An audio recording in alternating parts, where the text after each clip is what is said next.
This podcast is Challenging Opinions and is presented by William Campbell.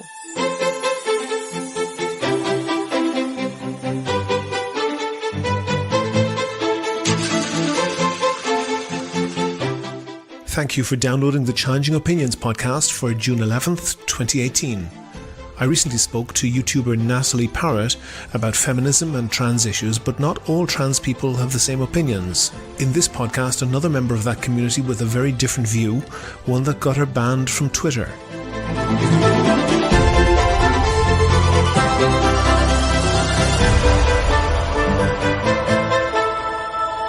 Challenging Opinions is the podcast where ideas are tested.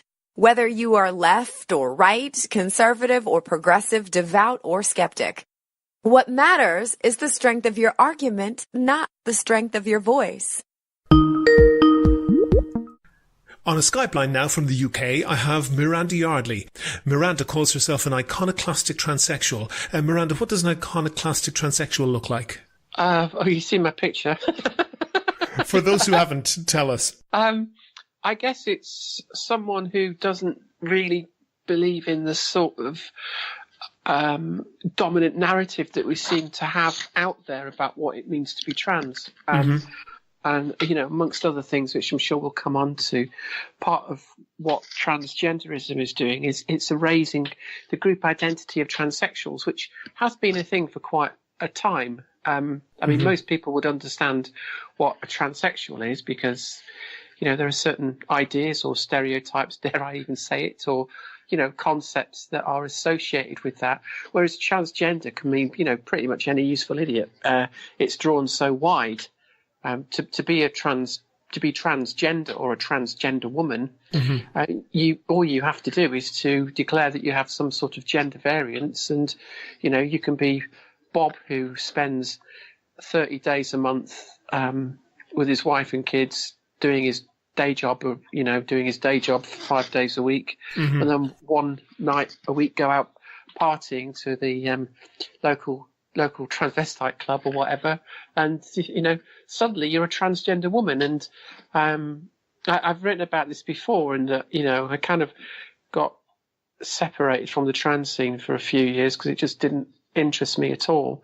When I came back to it, what happened is that these weekend warriors, as I could call them, these weekend warriors are suddenly claiming to be a woman of some description, which is a bit weird. Pause on that for a second, because some people maybe don't know the background and the vocabulary as well as you might. And people who've been listening to the podcast will know that I think back in February we interviewed Linda Bellos. She is a 1970s, 1980s feminist who had been a member of the Labour Party in the UK, was basically in the trenches fighting for things like equal pay and so forth. She has recently attracted the disapproval of what might be called the trans community, or at least parts of it. And then later I spoke to Natalie Parrott, who is a very prominent YouTuber, runs the ContraPoints YouTube channel. And she was really quite dismissive of the previous generation, what might be called second generation feminists, and was saying that essentially anyone who self-declares as a woman should be recognized as a woman. Now, you're transsexual, you were born male, you have transitioned to being female.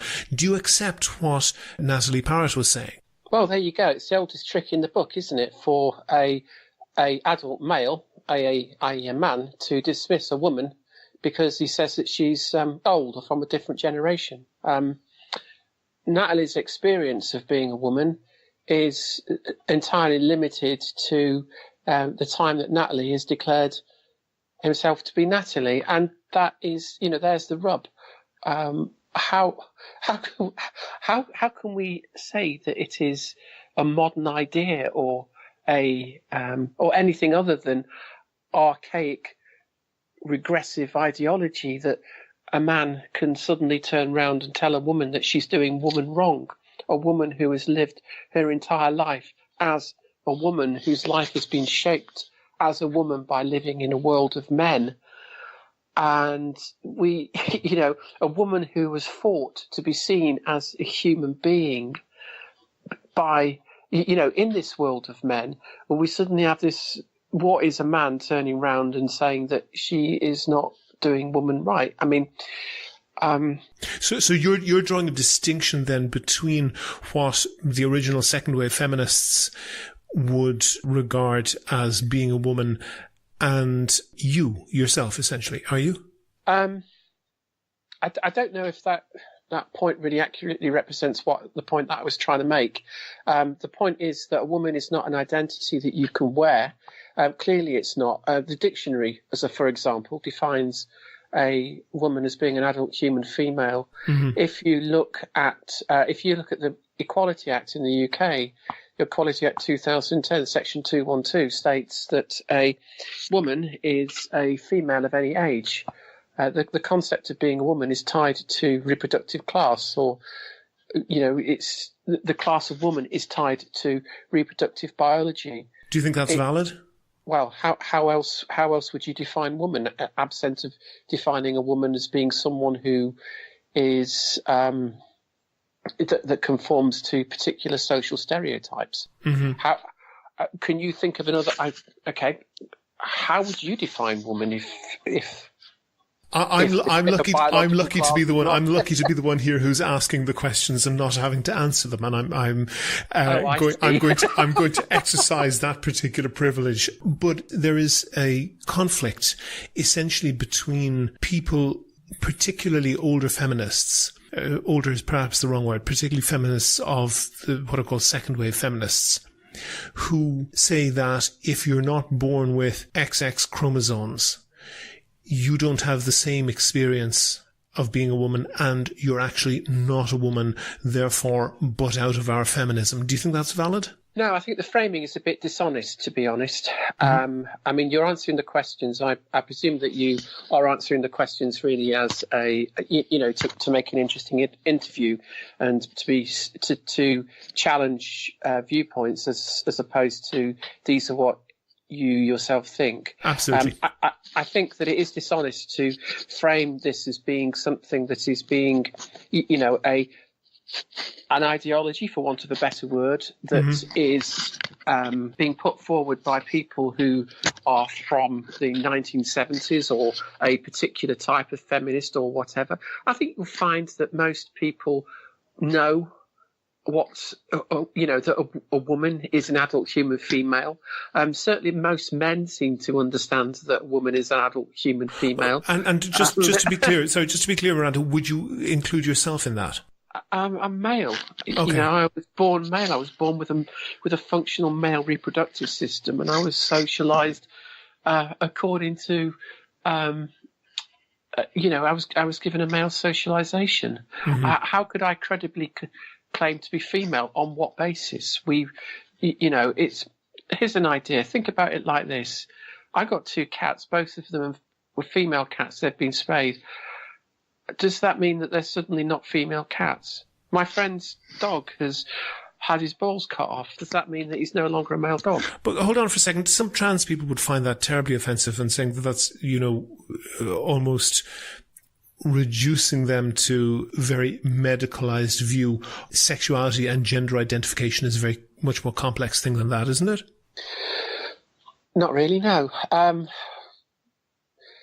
I think if you've got an ideology that means that you as a male or you as a man find it upsetting when someone realizes that you're a male or a man and then, treats you as they would a male or a man, mm-hmm. Given certain social situations, or addresses you as such, or expects you to, not try on that rather too short and too tight skirts that you're holding in Topshop in the ladies' changing room. Mm-hmm. I think that if your ideology means that you are offended by that, there is something wrong with your ideology.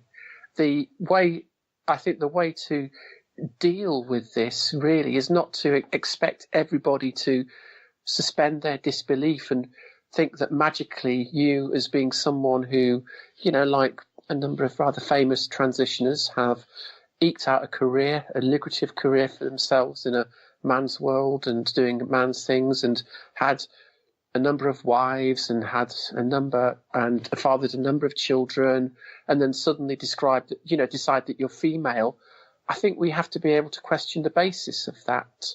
And I don't think it is wrong to question the basis of a claim that a man who has lived as a man for much of his life and fathered children and have been married, I don't think that there is anything wrong with questioning the basis upon which they would claim to be female or claim to be a woman. The fact of the matter is that as mammals, we are sexed according to our reproductive class. That doesn't mean, for example, that everybody who is a woman has to be born with a uterus, because there are a small number of women who are born with particular conditions that affect their reproductive capability, and likewise there are a small number of people born with distinct intersex conditions. Sure, but that doesn't address the question at hand. That those are perhaps exceptions at the margin. There are exceptions at the margin, but I don't think that it's. First of all, I don't think anybody has a right not to be offended, and second of all, if your personal ideology that is foundational to your personal code or how you see yourself or how you live your life is at odds with reality, I think you've got enormous problems. I'm going to encounter enormous problems in getting through your everyday life. Do you think it's possible, Miranda, do you think it's possible that there is an element of the trans community having been hijacked by a political ideology that wants to set itself apart, is perhaps even searching for things to be offended by, and is searching for wedge issues that they can signal that they are on a particular political path that other people are not on?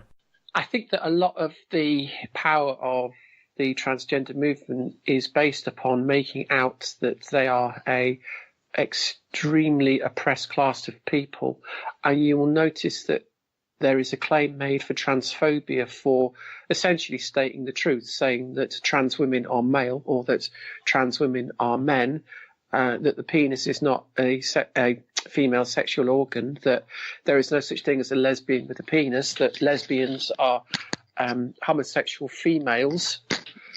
I think that if you're going to be calling comments like that transphobia, and I believe it or not, they are. You've been banned from Twitter for saying things like that, haven't you? Yes, I have. Can you tell me what exactly it was that you said that triggered that? Amy Challoner is a man. And who is Amy Challoner? Amy Challoner is a man. Amy Challoner is a Green Party activist. Who is a transgender. She's a senior member of the Green Party in the UK. Have I got your tweet correct verbatim, just that you said Amy Challoner is a man? Yes, that is correct. Okay. I can see that, I believe in freedom of speech. I believe in freedom of speech for people I don't agree with. But you can see how it's not very nice, is it? What do you mean not very nice? Well, Amy Challoner clearly regards herself as a woman, as a female. I have to say that part of the reason I don't have a fixed opinion on this is because I simply don't know enough.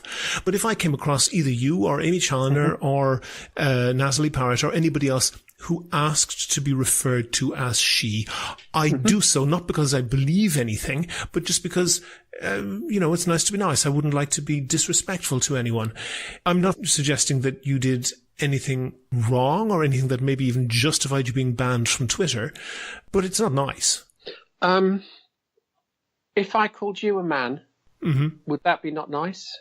If I said that you were a man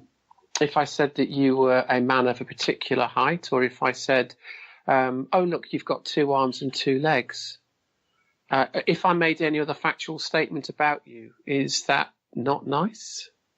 It depends on what the factual statement is. You might say, you're ugly. That could be true, but it's probably not a nice thing to say.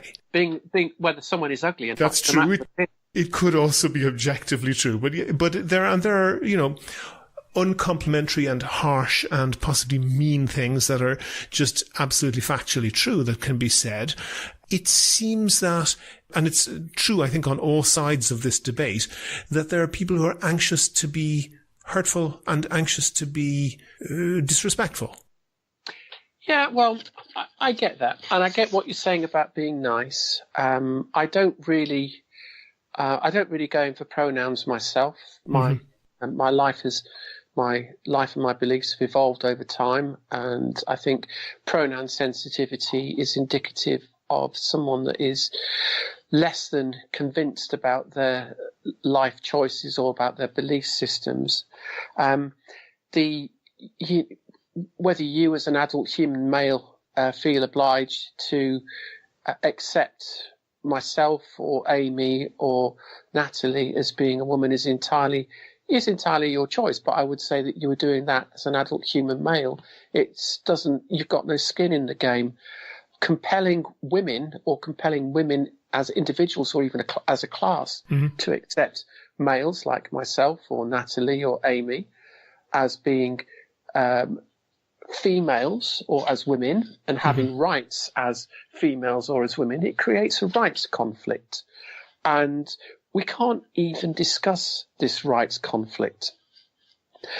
On the matter of making factual statements and matters of opinion and being nice and whatever, Amy's not is not someone I would say is blameless for making statements that are not offensive. Like, for example, on my blog, I wrote a piece about how the Green Party had completely gone out of their remit and tried to have a elected Labour Party official removed from their position. An elected official removed from their position because of what they perceive transphobia, real life harassment.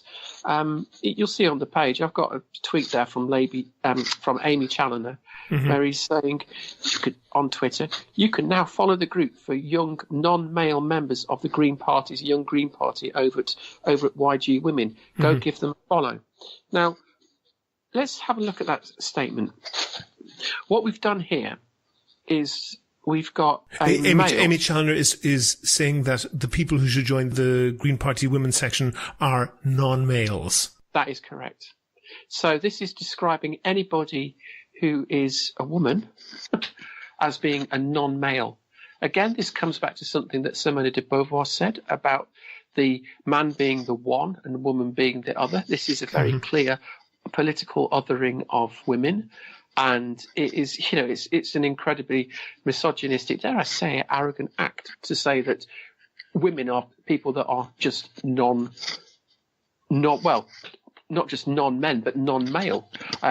We have someone here that's been born with a male reproductive system that's decided that he's female, and he expects everyone else to believe it. It's absurd. Pause on that, and I understand what you're saying. That's a stable idea for someone to go through their life and carry in their head. The cognitive dissonance must be giving him a headache. Okay, well, you and I are entitled to disagree with Amy on that.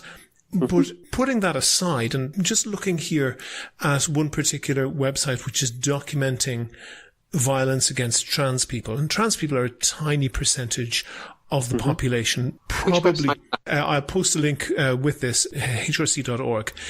The proportion of trans people who suffer very serious violence, including frequently murder, is simply off the charts when you take into account the tiny fraction of a percent of society that they are.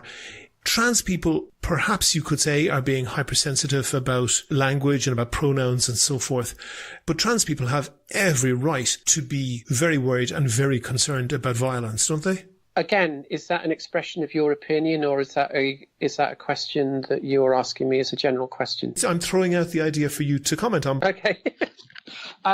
If trans people were subjected to a disproportionately high murder rate in the, that was so sky high above that of the general population, and we were, that we were subjected to be some sort of utterly shocking, awful genocide at the hands of homicidal men, or what, it's always homicidal men, isn't it? Or nearly always. I think that the women's movement, and particularly I think that the more politically active parts of the women movement that are generally referred to as being TERFs would be at the forefront of campaigning for the rights and safety and dignity of these people. The claims that are made about violence and suicide rates, and no, I'm separating these two out. I'm just starting with violence and murder. Yeah. The claims that are made about violence and murder rates are actually very politically opportunist. That may well be the case. But it is no doubt true. No, Miranda, it's no doubt true. It's no doubt true that trans people suffer a disproportionate amount of violence. I'm looking at the site on the HRC site here. Mm-hmm. You've got 2017, 28 transgender people fatally shot or killed. Mm-hmm. I mean, the first thing is, this is a very emotive issue. Mm-hmm. Nobody likes to think that their group, or their group identity is subjected to any form of particular violence or being picked on. However, I think that the claim that's made about particularly murder rates of trans people or transgender women, I think is used in a politically opportunist way.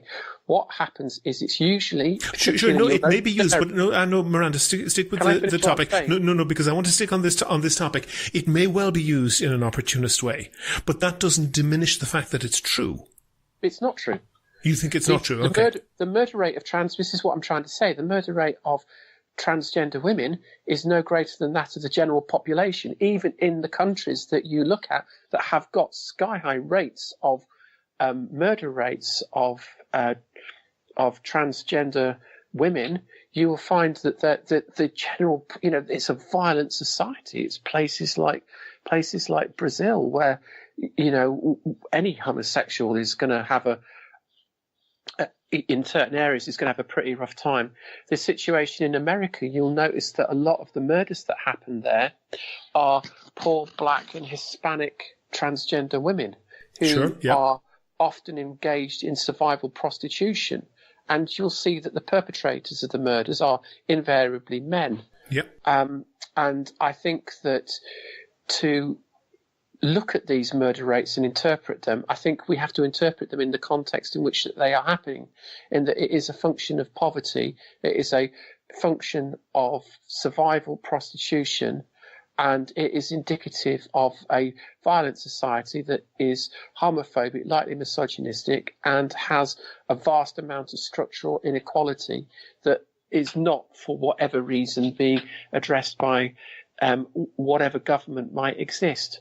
And again, obviously I do not condone the murder of anybody, never mind transgender people. But I think that if we are going to address this as a problem, we need to understand how the problem is arising and what is causing it.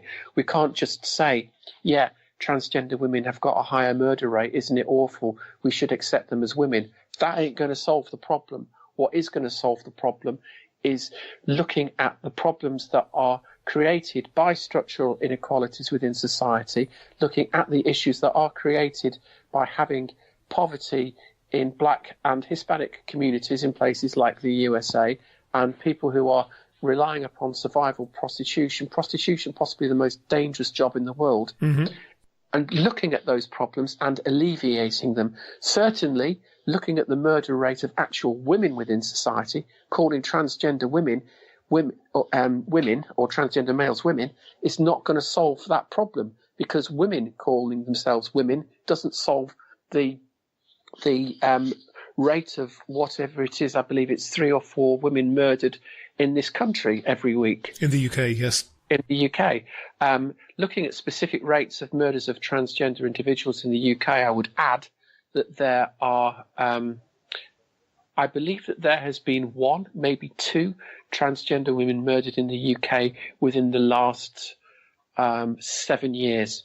And I'm very happy to be corrected on that. Okay. One last thing I want to, because I just want to move on to, is that in the UK currently, in order to be recognised as a transgender person, that is to say, to have your passport changed and so forth to say female instead of born male or vice versa, there is a process to go through. It is proposed that this be entirely abolished and people allowed to just self-identify as whatever gender they choose. What's your thoughts on that? The first thing about changing the passport, you don't need to do anything to change the passport other than advise the passport office if you'll change it and your identity. They will often ask you for a note, usually from a medical professional of some description, who would confirm that your change is permanent, i.e. you're not likely to revert. The gender recognition certificate, or the short form replacement birth certificate, is not necessary to get a replacement passport. I think, but to change the birth cert, it is necessary. You would need, if you were to change the birth certificate, that would be done under the Gender Recognition Act. But you don't need that. You don't need that to change the passport. The question that I wanted to put to you was that Natalie Parrott, when I talked to her, said that this is really a demeaning and intrusive legal process that's unnecessary. Nobody else is subjected to this. Is there any reason why transgender people should have to do anything at all other than fill in the form? Well, I think there's a bunch of reasons that I think are problematic here. Speaking as someone who's transsexual, for us to have, in the situation that we're in, to go through this process, we are supposed to have, before we go through this process, we are supposed to be in a position that we are declaring ourselves to be undergoing some form of gender reassignment. Mm-hmm. Now, that, whatever that means, is pretty moot, and the way that the law is drafted, you don't really need to do anything to have it. So it is a bit of a daft law. It was a daft law when it was introduced, and I'm not a favour of this operating by changing the birth certificate for three reasons. First of all, it creates a legal fiction which makes the law look silly. Second of all, it might look like a fairly easy, but it is quite a fairly cumbersome way to allow people to create, to have rights that would change or be endowed because of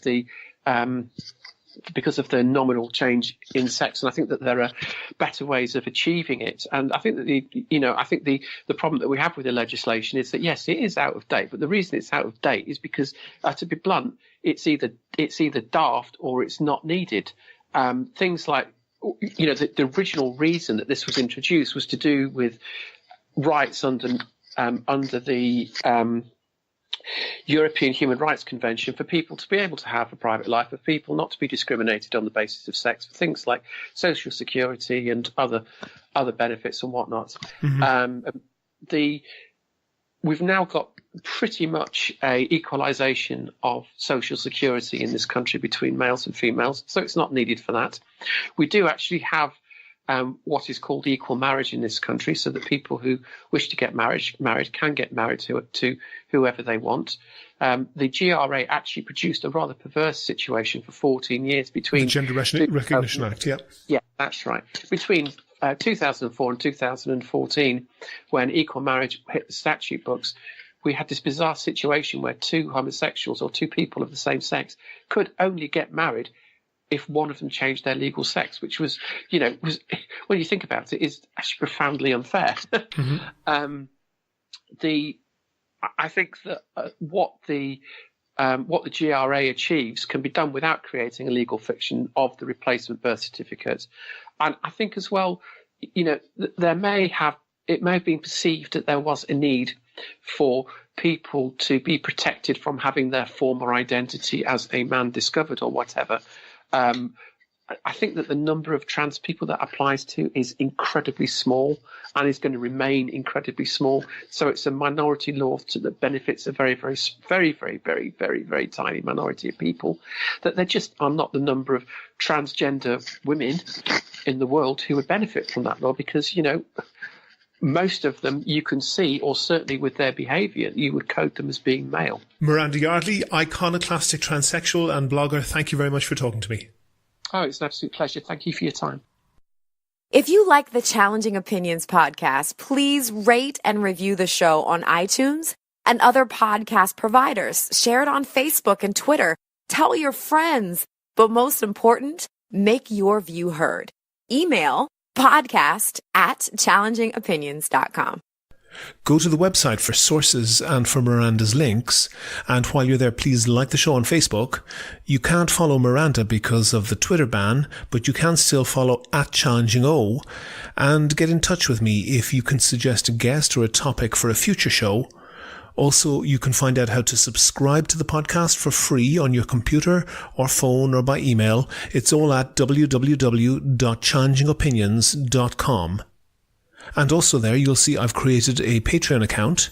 So if you'd like to support the podcast, I'd really appreciate that. And you can even support the show at no extra cost to yourself by using my Amazon affiliate link. As I say, it's all on the website. Coming up next Monday, that's June 18th, I'll be talking to Mike Ludwig of truthout.org about the EPA under Scott Pruitt.